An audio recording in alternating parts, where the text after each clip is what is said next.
Salam yurttaşlar. Şun gepleşigimizde ýurdun ýangyn ýeri barady. Halky hödürlemekçi. Gepleşigimizde halky hödürlemekçi. Cennet hanım. Hiç ýaşy yurttaşlar, hoş geldiňiz hanymlar. Ozal söz baş hökmünde şulary aýtjakdym. Türkmen özüni hiç keşfetmendir, keşfetmek. Bu neme geçmişini, ýaşadygyny ýazmakdyr da. Sebäbi türkmenler bir göçebe, bir dağыныk ýaşan üçin onuň ýerine başga neme ýurtlar gaty gowy öğrenipdirler türkmenlere. Meselem Rus imperiýasy türkmenleriň oturan ýerini gylyk häsiýetini gowy öğrenen. Soň basyp aldy we uruşda ýeňen tarapym seniň taryhyňy öz bähbitlerine görä ýazdy. Ine ýakynda Fransuz seýahatçysy 1890-njy ýylda türkmenleri düşüren suratlar şu ortağa çykdy. Habarda gördüm de bu suratlary hemem müzeyde şu taryh hökmünde seriläpdirler. Ýönendi internetli döwürde hemme taraplary taryhlary, geçmişleri öwrenip bolýar. Şoň üçin Saparaň Exile Lab kanalynda goýan taryhy bilgileri, türkmen öçmejek yazgyly arhiwi boljak. Dildeşlerimiziň köpüsi şu ýazýarlar-da. Bu ýazgylary düşünemiz ýok türkçede diýip. Türkmençede bolsam şulary düşünmez de, düşünen ýok diýip düşünýän. Sebäbi ol ýerde akademik dillerde düşündirilen üçin. Şoň üçin biz muny gepleşiklerimizde sada dilde halkymyza ýetirildik. Bugünkü temamyzda ýurt bütün bataklykda ýöne halk bagtly görkezili. Näme üçin beýle? Dinleýijilerimize şular ýany soraglar pikirlenmek üçin berýände näme üçin beýle? Ya da men ýalňyşyan bolsam şu ýalňyş ýa dogry diýip ýazyp bilerler. Endi bu temada şunu düşündirýär. Ana şu telewizorda görkezilýär 7-24 ýurdumuz gülstanlyk, bahtiýarlyk ösüşinde diýilýär. Näme üçin? Näme sebäpden beýle edilýär? Köpräk şu soraglary ildeşlerimize berjek bolan pikirlenmesi üçin. Aşgabatdan Sahel daşyna çyksaň ýollarda ýörer ýal. Ýağış ýagsa batgalyk, halk bolsa aç we sesi çykarylmaýar. Ne şu zatlar şu temada misallar üstülen analiz düşündirilýär. Meselem neme bir öý ýanyp dur, öýüň içindekiler daşary çykman, kömek soraman gaýta ýangyn öçürmeň ýerine muzykany gaty ses bilen goýup şampanska içýärler diýe. Türkmenistan hem edil şu durumda. Totalitar rejimli ýurtlarda döwlet çöküşinde beter şular ýalşy okunlara, propagandal boş sözlere, beýik binalara çykda jetýär ekenler, etip gösteriş edýärler. Aç halkyň sesini şu şokunly güýçli sesler bilen güýmäp bastyrýar ekenler. Ýurt güýçli ayakta dur diýen mesaj berýärler. Edil bir samolyotda neme motor ýany kapitan ýolagçylara şol neme ýanýanlygyny aýtmaýardy, içki dağıttırýar. Ýöne kapitan ýanyn motoru oňaryp bilmeýär şol arada. Oňaryp bilermi? Ýok. Onuň maksady şu panikletmezlik, şu ýolagçylary kontrol tutmak. Rejimlerde de şeýle kontrol elimizde diýär. Bu metodlar tarihten gelýän eken. Fransiyada şu gara hassalykda aristokratlaryň bir bölegi şäherden gaçyp çet bir villalarda keyp etýärler. Halk bolsa toppak ölüpdirler. Rim imperatorlygynda da şoňa meňzeş çöküşde halk aç, ýöne olar ýörite şu haýwanlary, adamlary uruşturup kalzeylerde büýmeýär eken halky. Sovet Soyuzunda da şular yani neme görünüş. Halk şu iýmitiň guýrugunda duruyor, ýöne döwlet uly paratlar geçiriyor. Halkı da şol yerlere sürükleýär. Sahnalarda güýçli döwlet görkezýärler. Sistem çöktükçe edip rituallar güýçlendirýär. Şu üns beren olsaňyz 1991-den soň Türkmenistanda şu rituallar dowam edýär. Mekteplerde, universitetlerde ýaş neslimizdiň çärelere çykarylýar. Näme üçin? Ýanky aýdyşymyz ýaly Türkmenistan şeýle güýçli ýaşlaram ýurdunda bagtly diýen ýalan inandyrmak üçin. Näme üçin bu ýalanlary inandyrylýar we nädip? Çünki bu ýalan rituallaryň arkasynda goşadyrnak içindäki garaşsyzlykdan soň 35 ýylyň içinde 3 neslin ýok edilmegi. Döwlet guruluşynyň boşlugy, eskerleriň ölüp gelmegi, halkyň ýurtdan gaçmagy bilen owalaryň boşap galmagy, sesleriniň susturulmagy ýatyşylaryň arkasynda ýalan şowlar, şowhunlar edilýär. Näme üçin edilýändigini aýtdygynda, indi nädip we kimler edýär? Bu ýalan sahnalary, rituallary şu aýdymçylar, şahyrlar, ýalakalar, pampersli ýaşlylar, bular gönüllü etýärler bu nemeler şowlary. Büdjet işgärleri, okuwçylar, talyplar olsa mecbur gatnaşdyrylýar çärelere, ýagny rituallary. Şoň üçin Sapara aýdýar, taryhymyzy öwrenmek hem ýetmeýär. Şonuň bilen ýüzleşmeli. Olmasa şol dowam gidip durar rituallar. Türkmen halky ýetip ýok bolýança dowam eder. Şu ýylyň ýylyna garaşsyzlyk diýip çatawatly paratlar edýärler. Şolum ritual näme üçin edilýär? Özem garaşsyzlygyň aýy, güni üýtgedilýär käme halk. Nämenin garaşsyzlygy? Kimden? Garaşsyz bolanda şu taryhy, arhiwler açylyp illüstrasiýadan soň bolýar hakyky garaşsyzlyk. Ýöne onuň üçin şu talap gerek halkdan. Olmasa hiç saatın üstü açılan yok da. Şular açacaktım, sağ olun. Sözüm bitirdim. Cennet Hanım, ben devam edeyim. Şu bir öy alsan, özün öyün olsa, alsan, şonu göçüp baran wagtyň şoň içini bir hatar özüň temizleýänsiň, araçsalyansyň. Ondan soň zatlaryň ýerleşdirýänler şo ýere. Biziň indi Türkmenistanam hakykatdan garaşsyzlyk bolsa bu araçsalanmaly. Türkmen halky özüniň kimdigini, nereden gelendigini bilmeli. Ata-babalary kim bolupdyr? Bunun aňyrsynda hanlary, beýleri bardyr. Nädip ýaşapdyrlar? Ýeri bolupdyrmy ýa ýersiz gezipdirlermi? Hemme zadyny anyklamaly. Söwüşler bolupdy. Russiýa nädip basyp aldy bizi? Hemmesini halka açık aydın görkezmeli. Bunun arhivi açmagyny aňlady da.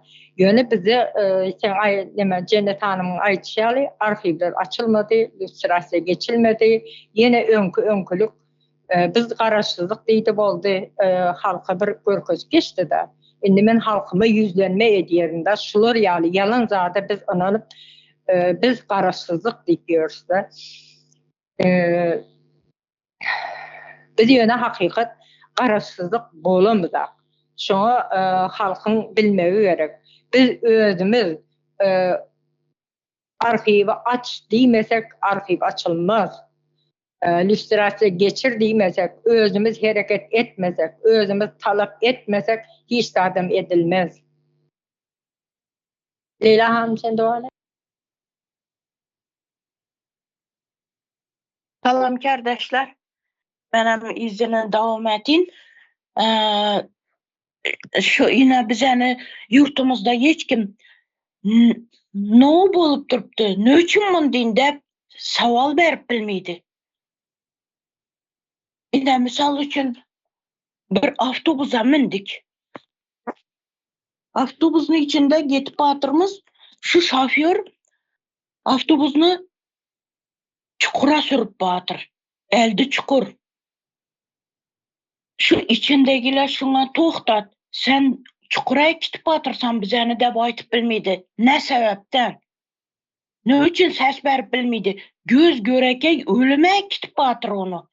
Bizəni yurtumuzu bu başçılardan ölüme gitip batır. Halkımızı. Lekin halkımız şuna ses verip bilmeydi. Toxtat bu avtobusunu toxtat. Bu ölüme gitip batırmız. Dep aytjaqı yok.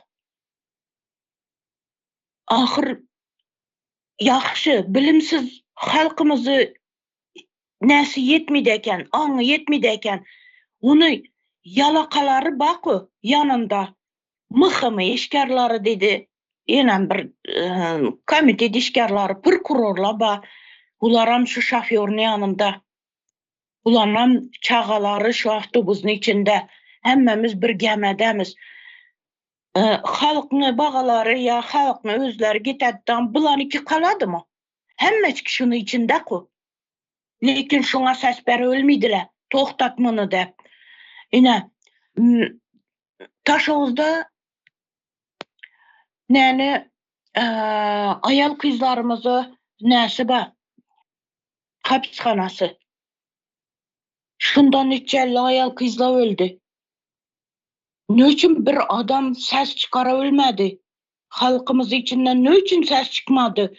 Ne için bu ölüp duruptu? Bu neye gerek bu hapishana?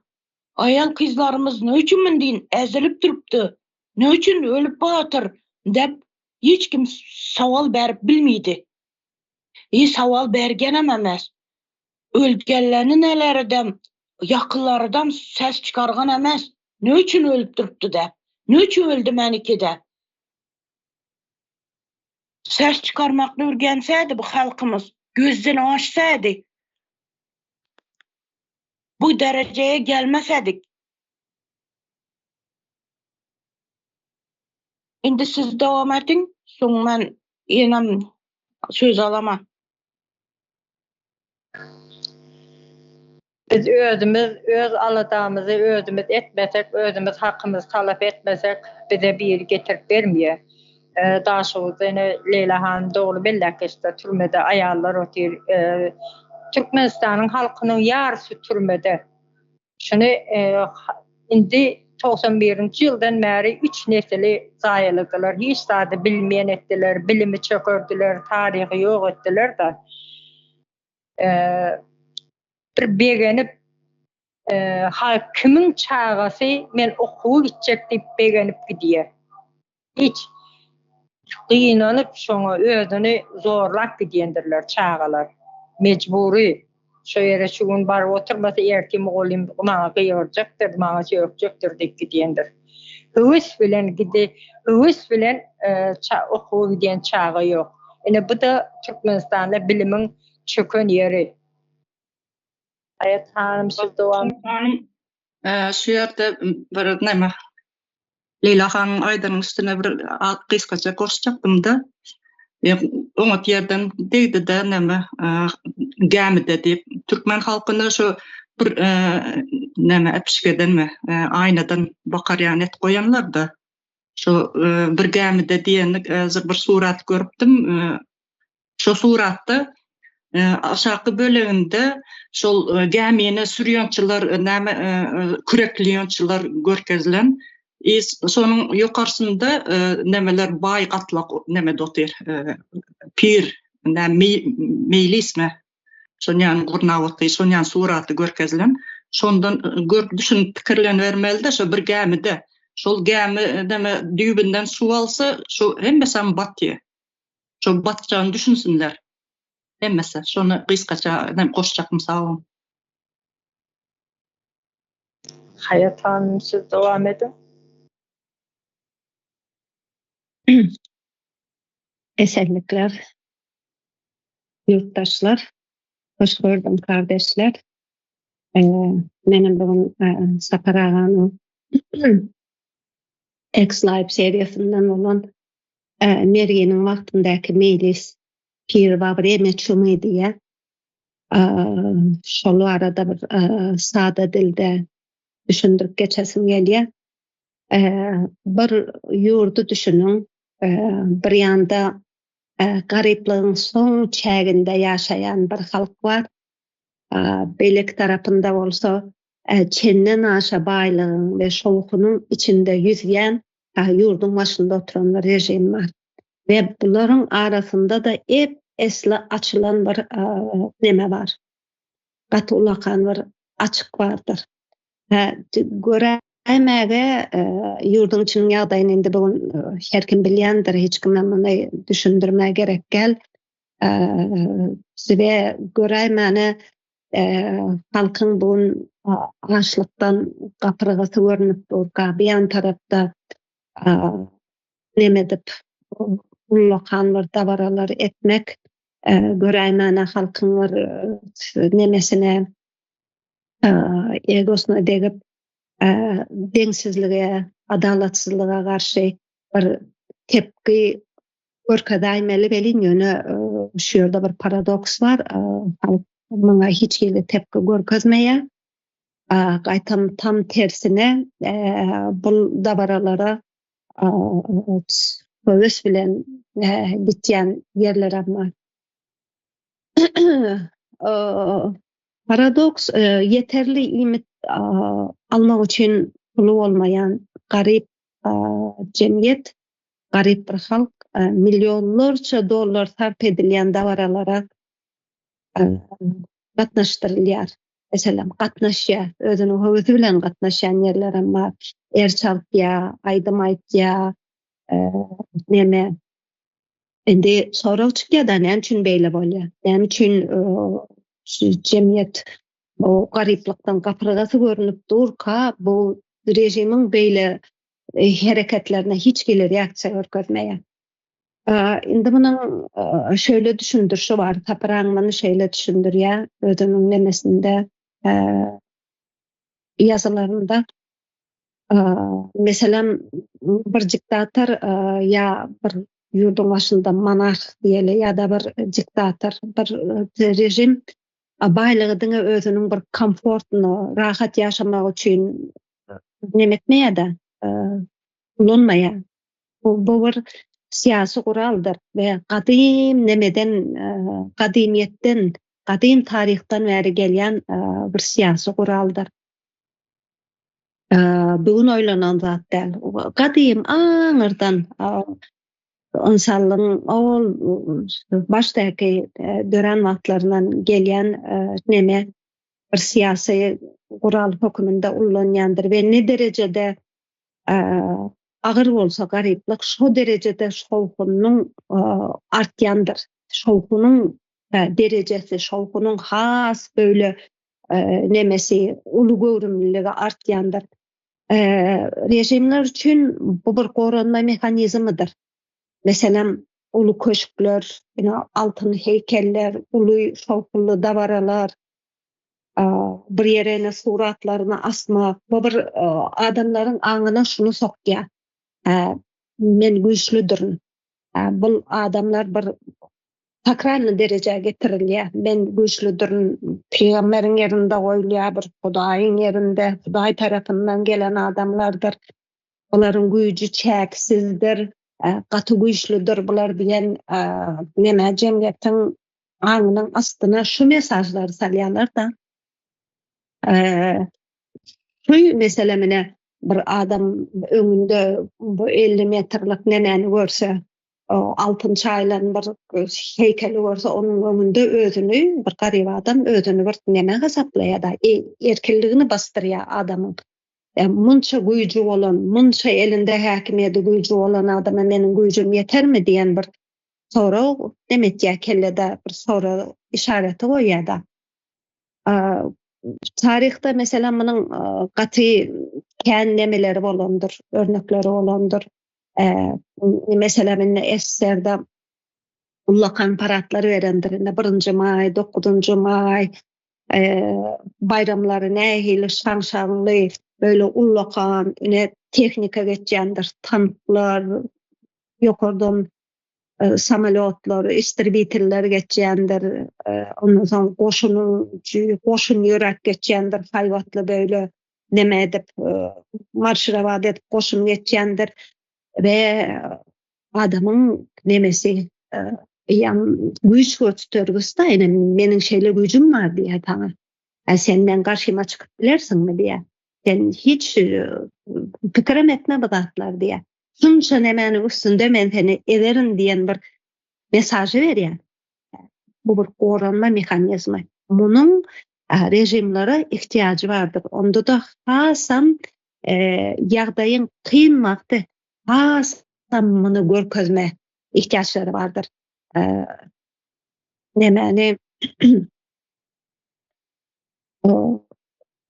adamlary mesela bir ýere üýşürip görkezmelerim şo ýüzden görüň diye üýşüň bir ýere, men sizi bir ýere üýşürip bilýän. Siz gelip maňa laýanlyk görkezip görkezmek mejburiýetinde.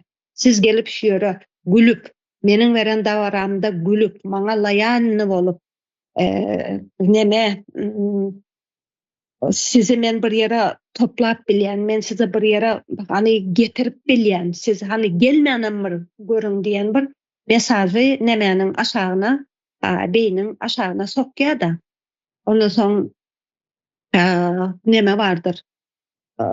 Gaty şunyanak nemenin şowkunyň şaşan içinde, komforun içinde ýaşan ýokary nemeler, monark bolsun, diktator bolsun, ýa bir rejim bolsun oturur. Eýem halkyň ýagdaýyndan habary bolmaýar. Şeýle bir ara açyk halk bilen, halk bilen bagam ýetdi. Hani bir obratna связь diýilýär. Bir halk bilen ilteşime geçiljek ne platforma var, ne başga zat var. Bu ilteşim arada gopan ve bular halkyň ýagdaýyndan hiç hili habarlar ýok. Ve bulara da barıp halkyň habaryny aýtjak adam ýok. Sebäbi şöyle bir zatlarda, men bugün barıp häzir Türkmenistan alsak, biri barıp halka şeýle erwet ýagdaýda gaty gözgyny ýagdaýda diýip bary aýdatam, neme işden çykyp bilersiň sen. Şonuň üçin hiç kim mesela işinden mahrum bolasy gelmeýär. Şonuň üçin hiç kim barıp ýagdaýyň gözgylygyny hiç kim aýtmaz.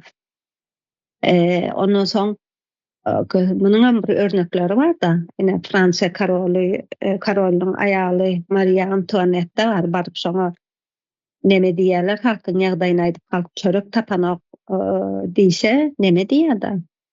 Dalga geçýär da çörek tapmaýan bolsa tort nemetsin diýär, tort diýsinler diýär. Bunyň hiç bularyň halkyň ýagdaýyndan hiç hili nemesiniň habarynyň ýoklugynyň bir alamaty. Indi nemeni şarşanlyk bir goranma mehanizmi diýdik. Indi halk näme üçin muňa hiç gelir ýakça örkezmeýär? Halk näme üçin bu zatlary sessiz galýar? Munyň bir näçe sebäpleri bar. Şöyle bir zat bar. Gadymy nemede Rimde neme diýerler? Sinlaýarlar da garyp adama aç, garny aç adama bir adajyk neme berip, çörek berip, garnyny doýuryp, ondan soň özüni başga ýana soğup uýmasaň tomaşa bilen adamın hiç gelir ýakça görkezmejegini, hiç gelir gozgalaňa galmajagyny, erkiniň bastyryljagyny şu wagtlara ýam sine öwretýärler we Rimde meselem neme vardır? Hleba izreliş diýen bir termin vardır. Hani çörek we tomaşa diýär. Garyp halka bir adajyk neme berip goýberýärler, çörek berýärler. Ondan soň manýana ganly neme çekiji bir emosiýany atyp biljek bir tomaşalar gurnaýarlar. Meselem gladiatorlaryň söwüşleri bolýardy, öyle bir-birlerini neme edip parçalap, öldürüp, zat edip adamlara moýarda gıýgyrşýarlar da. Senin eýem problemaň başga bir ýere gelýär. Garnyňa doýdy. Maslow'un piramidasy vardır. Başta adamın garnyny doýurjaksyň diýär. Edir şoňany adamın garnyny doýurup goýberýärler. Begedek garny dok. Ünsünen başga da güýmep, problemasyny başga da konsantre edip emosiyalarını çıkaranlaktın neme adam neme olya da yani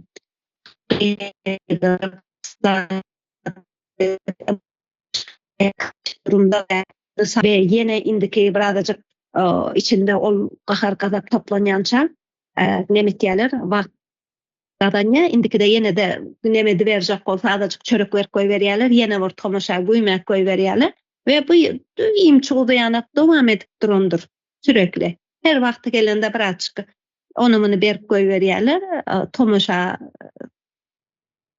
nemedip gönüp koy veriyorlar ve şöyle geçiştirip doğru o gariplikten eti bir gün adam ülkütüyor. İkinci sebeplerinin biri psikologik taydan baksak mına neme psikologiya kompensasiyası diye da mesela ene Aristoteles'in aytmağına göre insan bir sosyal varlıktır. Sosyumun içinde yaşamak ister.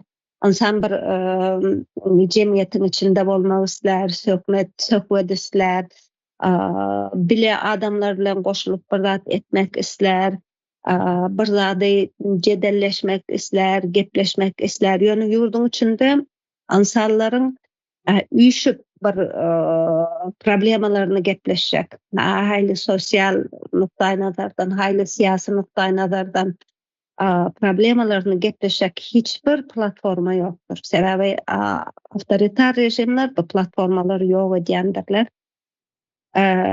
Şunun için adamlar bu şunyanok ulakan şoğullu davara beren vaxtları kuvvet bilen öýere gidýärler.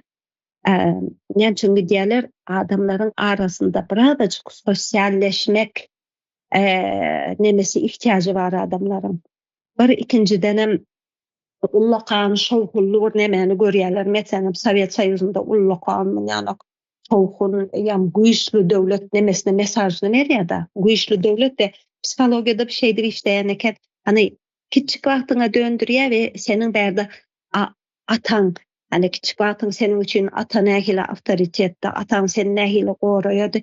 Etdil şol psihiki nemeler duygular neme gelýär diýär da ondan soň adam nemetýär ana men güýçlü bolup bilerin ýani ana güýçlü bir döwlet bar ana menem şonuň bir bölegi diýär da menem şo güýçlü zadyň bir bölegi diýär sebäp insan sosyal bir barlyk bolan üçin insan ene Maslow'un aýtýandy insan takdir görmek isler. İnsan bir cemiýetiň içinde insanlar muňa bir takdir etsin. İnsanlar bunyň bir birazajyk bu barada aýtsyn, bir neme o taraplaryny aýtsyn da detsin. İnsan şonu isleýär. Ve o ýere baran wagtda o ulakan şowkunyň güýjüniň bir parçasy bolýanyny munyň psihikasynyň birazajyk öwedinde bolýar. Bu bir ikincidenem elmidama bir stresiň içinde bolan adam, elmidama stres bugün erti çölegine tapsam kam, çağama dermanım yok, eceme derman alıp bilemek, okuwa eşigi yok, oňa pul yok, muňa pul yok, kesel, bu zatlary adamın psihikasy bu zatlary mudama oýlanyp ýörse adam däldek diýär. Ve adam däldrememek için adamın bir goraýjy mehanizmi vardır. Adam özünü gorap, o aç bolup biliriz. Ýöne ana güýçlü meni goraýan bir döwlet var mesela. O çağama derman tap bilýän däldir. Ýöne meniň bir asuda asmanym var. Oş ýok. Şükür etýän men buňa. Adam mydama däldrememek için, hani psihikasyny bir zorlamak için beyin bir goraýjy mehanizm devre sokýar we muny adamın beýnisi aldap başlaýar. Bir ine özü var munyň. Bir adamın tutunmagy, direnmäge bir zat gerek adama. Eskiden mesela adamlar özünün tarihine dayanar, özünün kahramanlaryna dayanar. Türkmeniň kahramanlary elinden alınan tarihim elinden alınan şoň üçin Türkmeniň şu wagt dayanmagy zat bolman üçin ya başga bir milletleriň gahramanyna, taryhyna tutunya. Görsen ya Rus'un mesela tarihine tutunya näçe ýyllar Rus imperiýasynyň golasyna bolan üçin ya da musulmançylykdan mesela Allah tutunya. Bir tutunma bir zat işte sebäbi adam bir zat tutunmadan nemesi yok. Psihikasy çydamaya adamın. Onsoň şunu şeýle bir has düşüner ýanak aýdasym gelýär. Ene biz Türkiýe gelýäris, dogry dälmi? Türkiýe işlemeye gelýäris we gelen wagtymyz ene köpüýmiz aýdandyr. Bizim ýurdumuz baý, 4-nji ýerde durýar baýlyklary boýunça. Ene bizim atymyz var, itimiz var, etimiz var, lezzetli meselem. Şularımıza buýsanýar, dogry dälmi? Aslında biz bir yere şon ýanak cennet ýanak ýurdu taşlap gelip gara işlerde hyzmat etmek üçin geldik. Dogry dälmi? Ýöne adamyň psihikasy, psihologiýasy şunu kabul edip bilmeýär. Agyr ýa insanyň egosuna delirep biler. Ine şöyle bir düşünün, men geldim ine gara işlerde geldim. Men bir ikinji sorta adam. Men bir diňe şun ýanak tapy işlerde, agyr işlerde hyzmatkar bolma laýyk men diňe. Men bir ikinji sorta adam, men bir hiç de adam däl. Diýen düşünjäni adamy kabul etmek gaty kyn. Dälirer adam. Adam şonuň üçin beýnisi goranma bir mehanizm oluşturýandyr. Zato men asudasmanym var. Ana Türkmenistan baý döwlet. Ene biziň menimiz var, onymyz var dip adam psihikasynyň öwedini dolmasa, bu stresiň öwedini dolmasa adam muňa çydap bilmeýär. Şonuň üçin bu ýanak ulakanda baralary adamlar täwat höwes bilen gidýändirler. Ene bizde toýlar bardyr meselem. Ene toýlara näme üçin gidýär? Adam sosial barlyk, dogry dälmi? Bir ortalykda nemetmek isler. Onsoň toýlara näme üçin gidýär? Ene bir ýerde oturup adamlar bilen bir ýerde oturup adamlar bilen söhbet etmek, birazajyk bolsa da nemelerden, problemalardan uzaklaşmak üçin biz toýa gidýär. Ýüre, böke. Sebäp şu ýerde biz köpladymyzy unudup, birazajyk da bolsa dopamin saglap bilýär özümizde.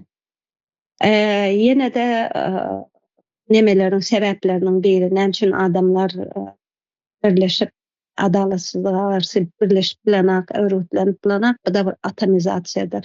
Atomizasiýa diýmek näme diýmek? Dargamak diýmekdir. Meselem ine kant bardyr. Ine 4 boşlak kantlar bolýar-da. Şonu küçücük küçük parçalara dağatyp goýberýär. Şodur dağamak. Atomize, kapsulizasiýa, kapsully küçük kapsullara aýrylmakdyr. Näme üçin? Bu näme sebäpden bolýar? Näme üçin adamlar dağalýar? Munyň esas sebäbi anamdyr. Adamlaryň arasyndaky anamsyzlykdyr. Hiç kime anlaýan däldir. Bu da bugün dörende däl bizde. Bu bize Sovet Soýuzundan gelýän mirasdyr. Gorky we baskı bilen ýönetilen öňkü totalitar rejimler insanlar şeýle bir gorka salyp goýdular. Ýani biri almak üçin adam birini satyp goýbermek zorunda. Men şunu diri galjak bolsam, men özümiň loýallygymy görkezjek bolsam, men birini satmaly bolýar. Ene şula şöýtdi, şul paratda gülmedi, şul maňa şüpeli, şu bu. Adamlar birini satmak zorunda we menen biri satarmasyn. Hatta enatalar, çağalar satan ýerler var. Öz maşgalaň içinde bile enatasyny satan nemeler var. Şu derece adamları getirip koyan ve adamlar hiç kime inanmayanlar. Ve cemiyette inan bir kley hükümündedir. Kley olmasa insanlar örgütlenip bilmezler. Atomize bolurlar. Ve bu inam ýok edilendir adamlarda. Şonuň üçin adamlar inam transformasiýa geçirilendir ve diňejik özüň öýüň içindäki bir nukleer maşgalanyň içine çelendir biziň anamyz. Ve deme anam diýende ýene anamyz nirde bar? Biziň anamyz hiçereyi tanokda bu transformasiýa bolup bir öýleriň içine taklandy we diňe özü biziň ýakynlarymyzyň arasynda. Anam biram Çenevoy institutlar bardyr. Institutlar Çenevoy bilýär-da.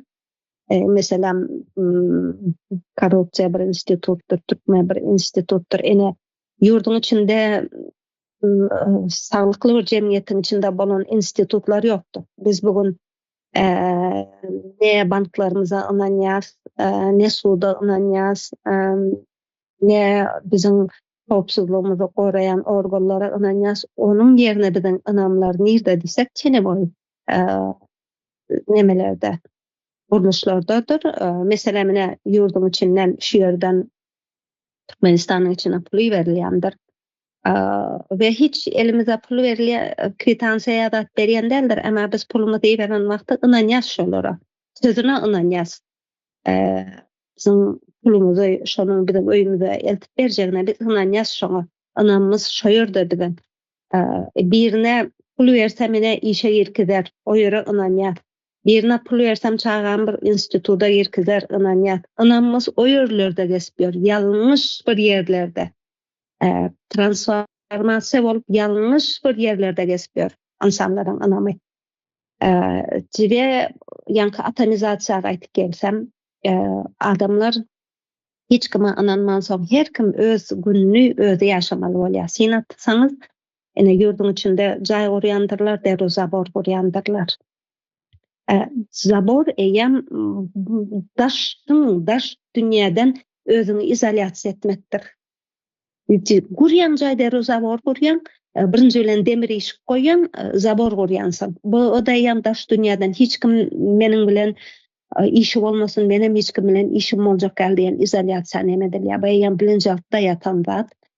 Adamlar her haýsy özü nemesinde özgünlüğü özü görpýär we hiç kim bilen işi ýokdur. Näme üçin any birleşip bilen zat diýip. Eşin Rossiýada bizim oğullarımız ölýändir, hiç kimin tynmada däldir. Biriniň goňşyň oğlu ölendir, ya goňşyň bir garyndaşy daşary ýurda ölüp gelendir.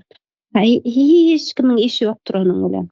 Ölendir, maňa degmete boldy. Meni kişi watsa, maňa gelmete boldy. Atomizasiýa adamlar şeýtýär.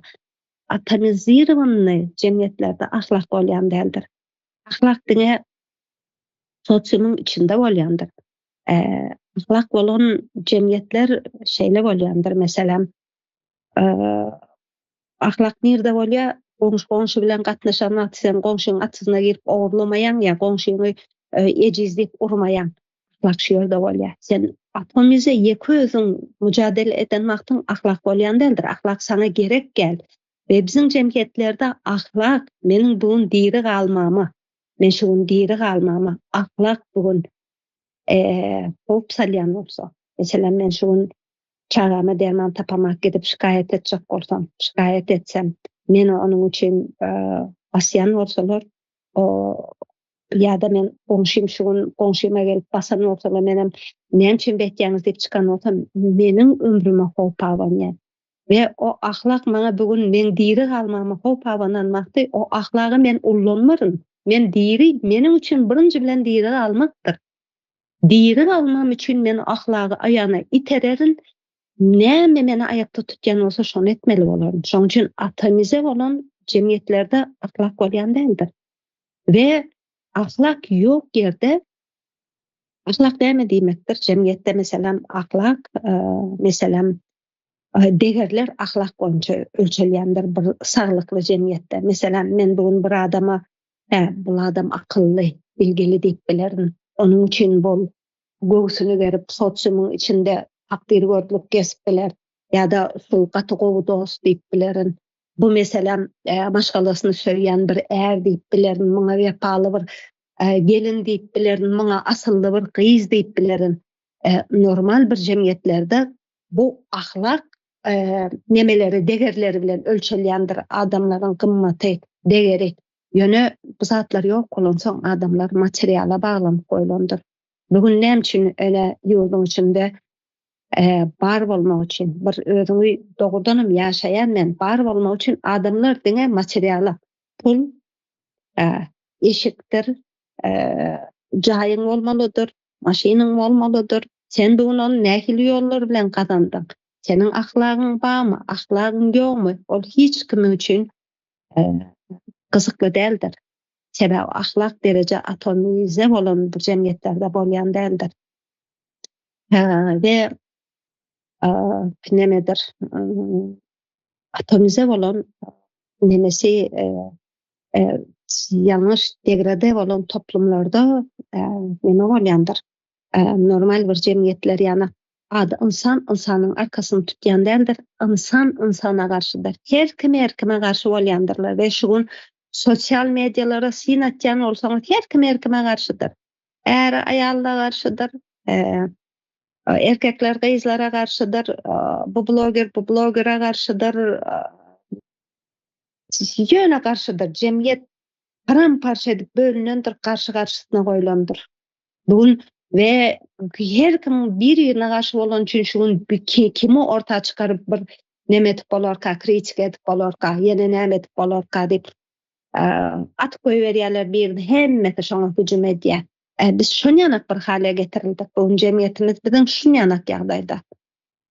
Ve şu sebeplerden bugun aýdýanak biziň neme adamlar ne derecede karşısında dengsizlik görsün, ne derecede karşısında adalatsızlık görsün bir yere gelip toplanıp bilýän däldirler. Şunu bir pozitivist insan bolan üçin şunu şöyle bir notka da şöyle bir söz bilen bitiresim gelýär. Her zada karşı her şeye rağmen diýerler, tarih rehimsizdir.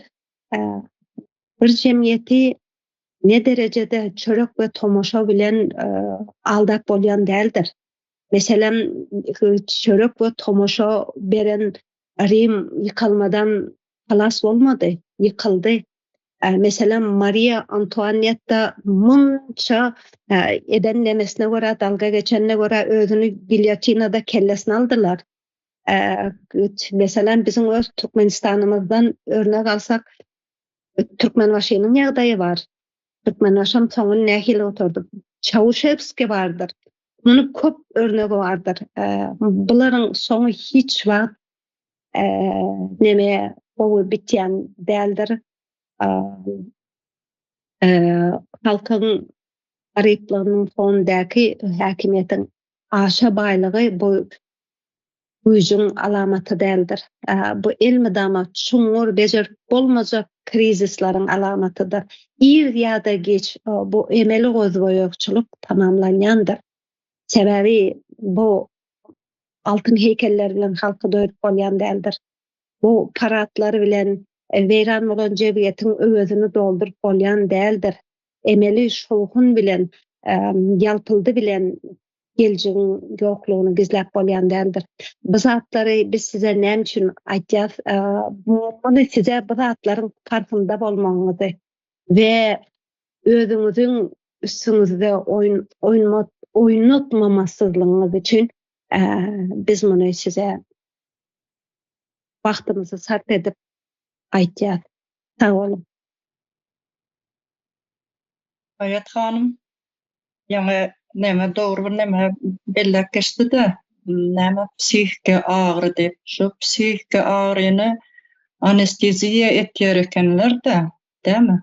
Anesteziýa ağrılary anesteziýa edip, şu kirurgiýada näme operasiýalarda doňdurýarlar, şo ýany şowhunlar, nämeler bilen doňdurýar ekenler. Köp zatlar o düşündirdim, sağ ol, şunu aýtjakdym. Anesteziýa diýip sözüm geçýär-de.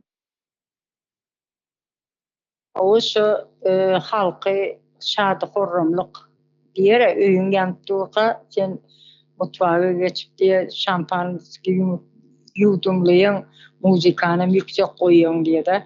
Edil şu oldu yurdun içi yangın içinde yönü bayramlar hiç eksik edilenlerdir, kim edilenlerdir ya da halk ağaç otur yönü başına oturan neme diyendir, doğulun veriyendir, taşar yurtlardan başı çağırıyandır. Halkın neme şunu seyredip bir bayram diye de ya da neme stadyonlarda neme geçiriyendir, sen onu gidesin gelmese de gitmene hiç iyi vaktin yok. Özümüzden gittik de on yazakları gitmek istemedik. Yani eğer de şu gün barmasan erki işten çıkarlıya diyenden son iş yok. İşten çıkmayacak olup çağaların ağzından çörek eksik olmasın deyip şu çağalarını oylap gidiyen yönü şu stadyondan çıkaydı bilen aksen iki tarafınla adam seni zor bilen tutup dursa yerde mecbur otuyorsan da bizim ses çıkaramız. Ne şeydip şadı horrumluk bilen halkın beynisini narkoz verilen yali diye de ne şeydip bir yağdaya geldik. Birim eskerlerimiz aç, üstü yırtık. Yönenem için Afrika gidiyorlar, sadaka veriyorlar, kömek ediyorlar. Şunu yalak görkezmelikler ediyor. Türkmenistan'ın içinde yeter yetmez nemeler var. Çağılın eklep bilmeyen garip hocalıklar var. Şonu bir erkeğe de onu bunu paylaştırmalı. Yani bir günlük son begendir diye begenlik geçsin diye kömek ettim ben diye. Halkın eğer de prezident diyen adam da biz yöne seçmedik. Özünü prezident deyip bellen adam dışarı yurtlarda çıkıvan Türkmenistan 4. yerde duruyor baylıkta deyim gepliyendir. 4. yerde duruyor olsa ne için biz garip, ne için biz dışarı yurda bir hizmetçi olup gezmeye gelmedik. Çağalarımızdan ayrıdırız. Ne için Türkmenistan'ın içinde yıkık yımrık öyler var. Şonda yaşap otur. Aşağında pol yok. Şonun üstünden yöne hiç ile gazım yok şu yerde. Odan yakıp peç koyuptur. Şolar yalı olup yaşap otur. Ne için birinin dışarıdan kömek getirmeyine bir məteç olup otur halk. Hani 4. yerde Türkmenistan'ın içinde bayramdan bayrama her gün bayram belli, doğulunun belli, hem zaten ediyendir. Afrika'da da sadaka veriyor, Oğuzhanistan'a sadaka deyip koy veriyor, kömek diyendir. Ne için bizim eskerlerimizin karnı aç. Yine en atalar, ben size yüzleneyim, ne için sizin çağalarınızın karnı aç. Her öyde bir erkek çağı vardır. Şolar kulluğa gidiyor. Şolar kulluğa gidene dine öyünden pul isteyendir. Şu izinden pul olmasa şol oğlan şu yerde urulup eziliyor. Ne için bizim eskerlerimiz uruluyor. Türkiye'deki eskerleri görsen göğünün diye yalpıldap dur. Ne için bizim eskerlerimiz şonu yalda. Türkiye'nin eskerleri Türkiye'ni qorak biliyor. Halkını qorak biliyor. Ne için bizim eskerlerimiz nemani Türkmenistan'ı qorar yalı yağdaydı değil. Ne için çökürttüler. Yani ben halkıma şu soruyu vereyim. Eğer de biz Türkmenistan yurdumuzu özümüz kazanmasak, devlet, yurt demek halk demektir. Halk olmasa bir yurt olayan değildir. Şunun için biz özümüzü şu rejim değişmese, şu hazırki rejim ütgümese Türkmenistan düzelmeye. Biri gelir, biri gider. Niyazif gitti. Kurbanqulu geldi. Kurbanquldan sonra Serdarqulu geldi. Yine de bir kıyız olsa gelse. Dine olur üstünü değiştiriyor bolonu. Yöne şu rejim, şu önkönkülüktür. Yöne gelin vaktinde söz veriyendir. Men halkım için diyendir. Men dine halkımı düşünüyen diyendir. Yöne anırtı bir 6 aydan sonra hiç halkı düşünüyen neldir. Halk günden biz garip. Ne için diyen soruyu biz önünce şimdi ne için diyen soruyu verip öğrenmeli. Oňuşol diyen bir söz vardır Türkmende. Bir yere işe varyan oňuşoly. Yok men pul sokuyorum oňuşol diye. Ine şu oňuşol diyen sözü ayırıp näme için diyen soragy şoň ýanyna dikeltmeli. Ana şondan soň biz toplumdan çıkıp halk bolup bilýäs. Bolmasa toplum bolup galýas. Leyla hanım dowam ediňiz. Gittim. Doğrudan bizene halkımız ne için de saval verip bilmeydi. Ses çıkarıp bilmeydi. Yine eskerleri aç. Eskerlike yörediler çağalarını, bagalarını. Şula aç ki beni balam. Ondan sonra nöçü hasta oldu bu deyip sorap bilmeydi. Bizene bir yakın komşumuz balası cilli bolup geldi. Armiyadan. Sebep ne o? Ne oldu bu balama da ses çıkarıp sorap bilmeydi şunu halk. Kurvaqqanı bassan var katıp ses beredi. Lekin bizani halkımızdan ses çıkmaydı. Yine görüp oturupsılar hazır yıkılıp yatıptı joylary Aşkabat'ta bir yerlerine nerede o? Endi nerede şey adımda yok. Şu özleriniz bilesler bütün Türkmenistan nesi biledi onu? Halkı biledi. Aşkabat'ta yıkılıp joylaryny yıkıp köçüngler. Bar nere barsaňyzlar şöre barıňlar dep durupdy. Nöçün şu halkla ahir bize joysuz kalıp turupmyz? Nöçün bizeni joyymyza alaslar? Ya bizere bir joy beriňler dep aýtyp bilmeydi. Toplanışıp nöçün şunu aýtyp bilmeydi. 2 saatın içinde boşatyňlar dep traktor geledi diýdi. 2 saatın 3 saatın içinde yaxşı bar 2-3 günün içinde niçik ola boşatyp biledi.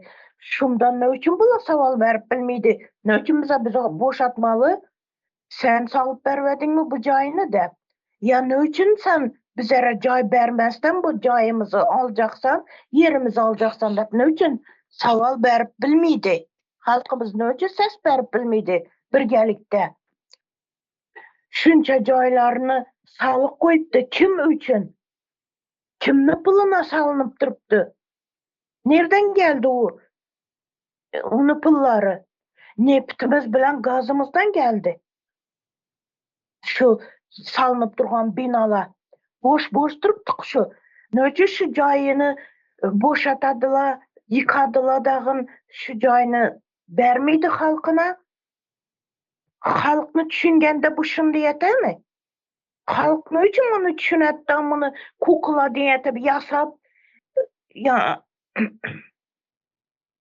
aýdym aýtdyryp, oýnatyp, güldürip goýupdy bunu halk. Halk bunu oynatıp durgan. Halknam depdilep bula üýsiz koyup durgan bula ku. Bu rejim ku. Berdimuhammedowla. Şu ýagdaýa getirdi halkny. Özleri ya kukladin bolup ýasanyp, oýun gülgi bilen şad hurramlik bilen ötürüp batyr ömrini. Bize dünýäge 2 märte gelinmiz, 1 märte gelenmiz. Şunun üçün halk gözünü açmalı, talep etmeli. Nöçün bizden joysuz koyup durupsan? Şu joylarını bizlere beresen de. Osunun ýene bir gepni eşitdim.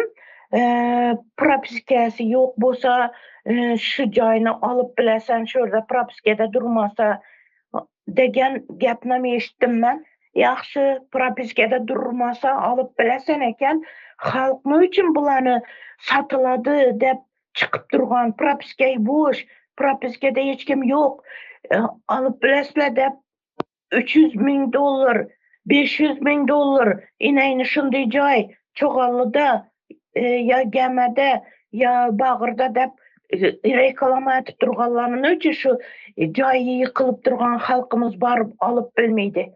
Nöçün bastırıp girip bilmeydi. Ahir bula bastırıp halkını joyuny yıkıp durupdyk, üýsiz koyup durupdyk, daşarda kalıp durupdyk halkımız.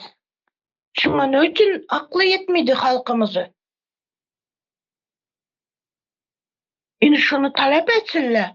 Joyumy yıktırman desinler, birgelikde bolsun halkymız hemmeçki. Kanun olsun üstüne gelip bilemeken.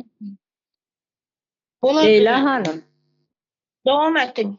Yok ben yankı joy näme üçin joy ýykýan aýtjak bolýanda näme üçin joy bermedip şu rejim üýtgemese Türkmenistan üýtgemeýär hiçem.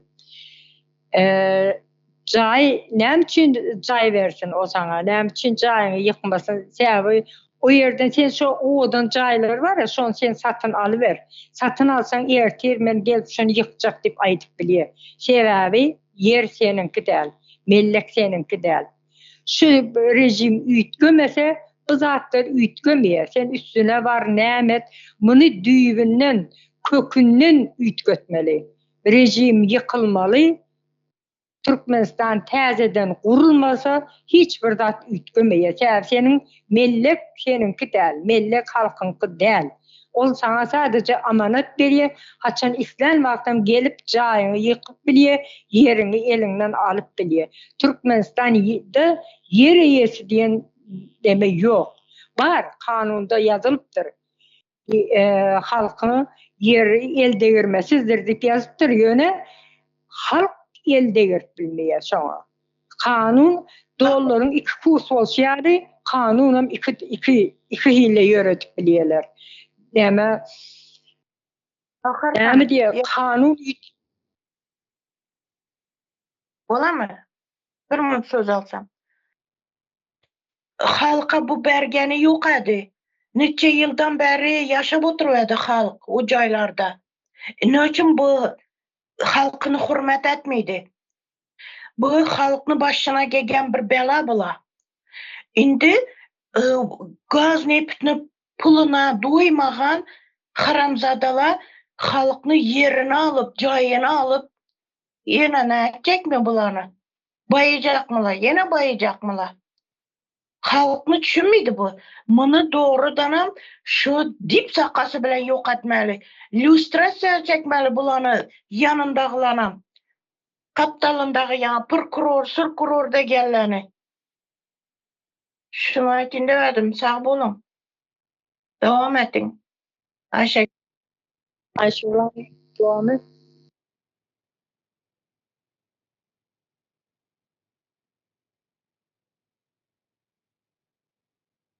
Aşulanım. Mikrofon ýapyk. Aşulan mikrofonuň ýapyk dur. Eger gepläp oturan bolsa.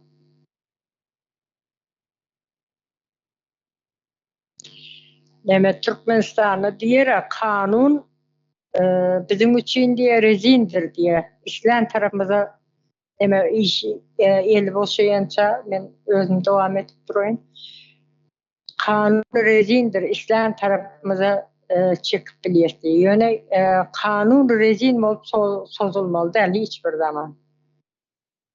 O ýany islen ýerine çekmäne hiç ýyly haky ýok. Kanun durun ýerine durmaly. Ýöne halky biz şu derejä gelip dursa, kanun eliň bir işden eliň çowar. Dinleyen barmy şonu dikkeçki diýerler. Ýöne şonu dinletmeli. Şäbi ýurt bizimki. Aşulan dowam et.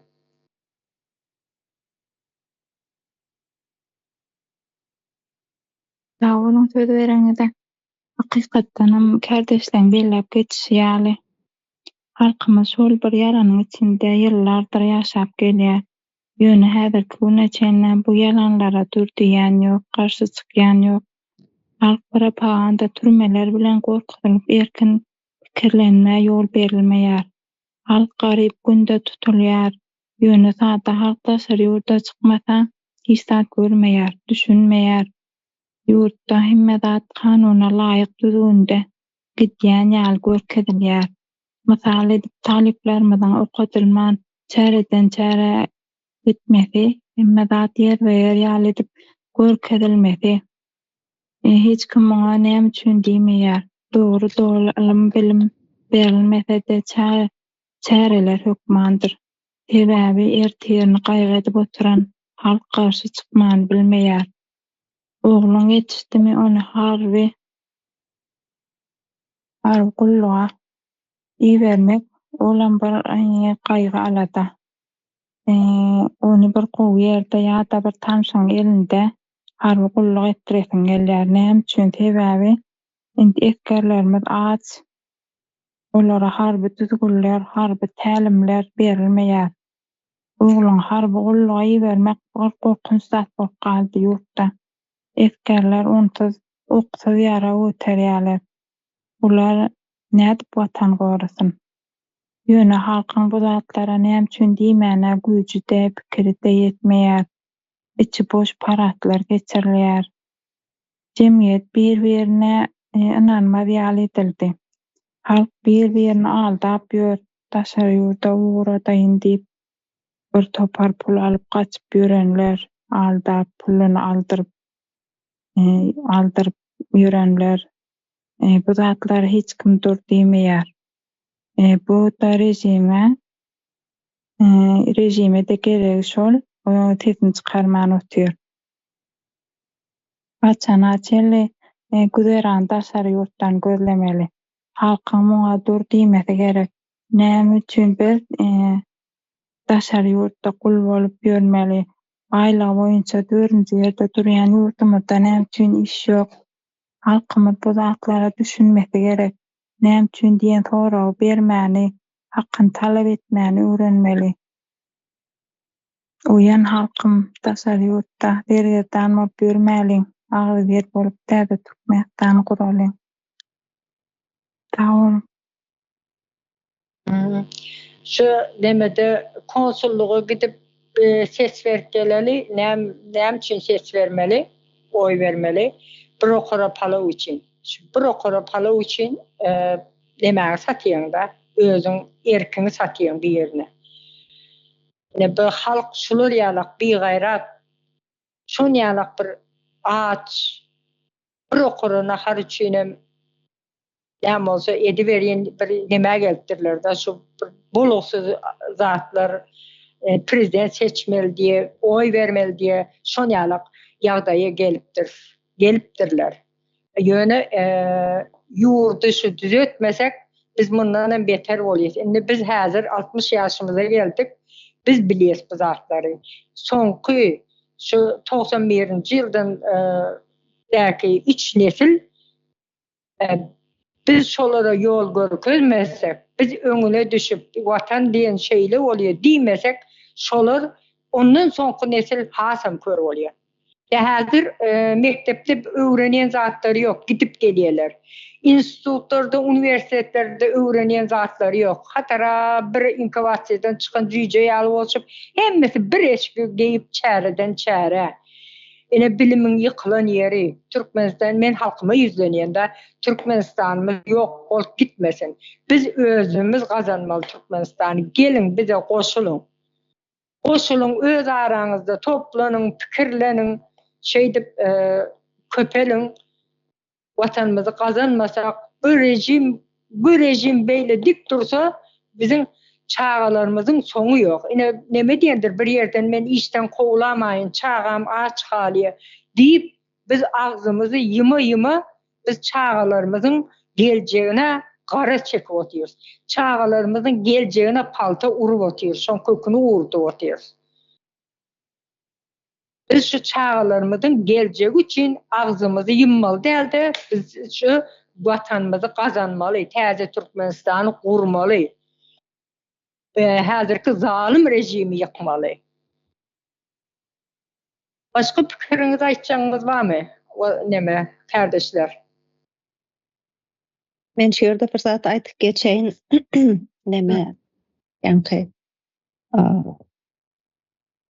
saparaň demes gaýtarlanýan sözi bardyr, samimi diýmek.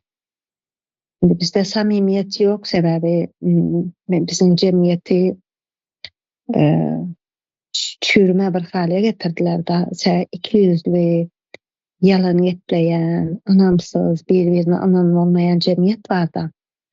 Beýdifem gaty görmän sebäbi bir dogry geplemek zorundaýys. Biz munyň bilen yüzleşmek mejburiýetindeýiz.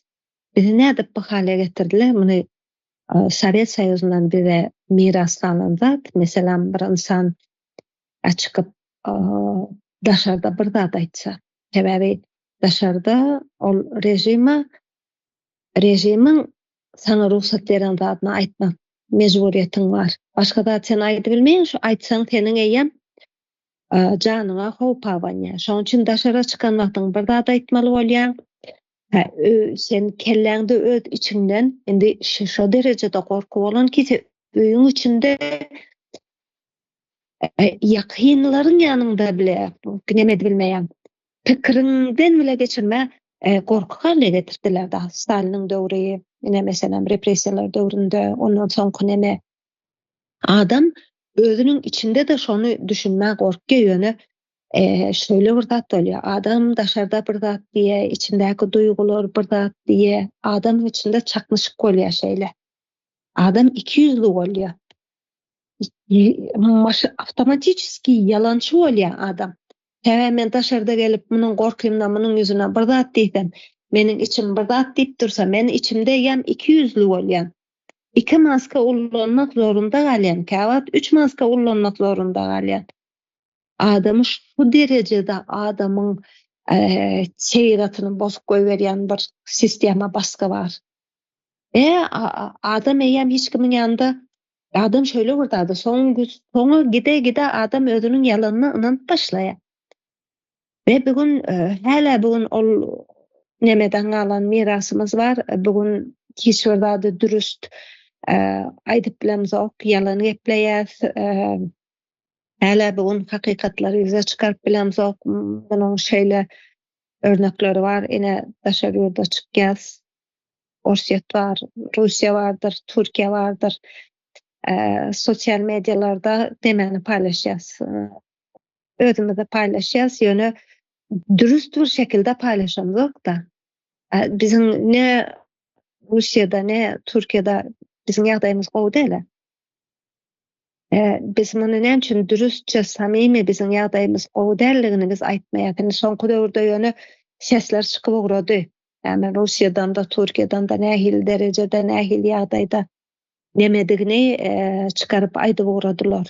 Diýjek bolýan zatym şul, bizi bu bizim zaýylanan karakterimizi, zaýylanan tebigatymyzy biz samimilik bilen düzeltip biler. Her kim şu jogapkärçiligi özüniň boýnuna almaly da, her ne agyr bolsa da, her ne derejede kyn bolsa da şunu bir samimi derecede ýagdaýyny aýdyp başlamaly da. Bu bizim samimiligimiz, bizim ol bize aşılanan demeden, ikiyüzlülükden, dürüstsüzlükden, samimiyetsizlikden bizi kurtarmanın yolu mukadiyen. Sağ olun. Uzağa çekmen neme daýaly Baharhan? Şu başka pikirini aýtjak barmy? Eger ýok bolsa jemläýeliň diýjekdim de. Cemläli. Geliriňiz için kardeşler köp sağ olun. Şu gedekki gepleşigimizi jemleýäs. Hoş sağ olun.